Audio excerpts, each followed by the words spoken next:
I am in Coleman, and while my name often seems to be forgotten, it carries a unique story of love, tragedy, and a connection to the man who would become the 15th President of the United States, James Buchanan. Although I was gone long before he reached the White House in 1857, my memory is inseparable from his life, and perhaps even his destiny. I come from a wealthy Pennsylvania family. My father, Robert Coleman, was a wealthy industrialist, a respected and influential iron magnate. As the only daughter of this prosperous clan, my life seemed destined to be fulfilling, but destiny is rarely predictable. My heart fell in love with James Buchanan, a man who was brilliant, ambitious, but also distant and consumed by his political aspirations.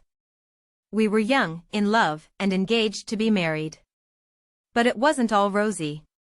James was absorbed in his business and professional ambitions, often far away, sometimes oblivious to the expectations I had for our union. Rumors and intrigues soon poisoned our engagement. It was said that he was only with me for my wealth, an accusation that tormented me deeply. Was it possible that my love was not reciprocated, that I was only a tool for him in his quest for influence?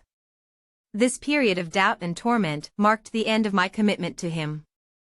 The arguments continued until, in a fit of despair, I broke off our engagement. A few days later, in December 1819, I left this world, alone and devastated. Some spoke of a natural death, others whispered that I had made the decision to end my life. I leave these speculations to those who love them, but it is true that my heart was broken.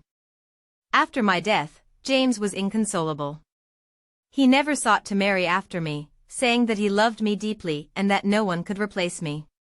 His celibacy, rare for a man of his time, was the subject of much discussion, fueling all sorts of speculation about his private life.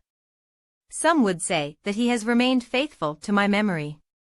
When he entered the White House in 1857, he did so as the only single president in American history.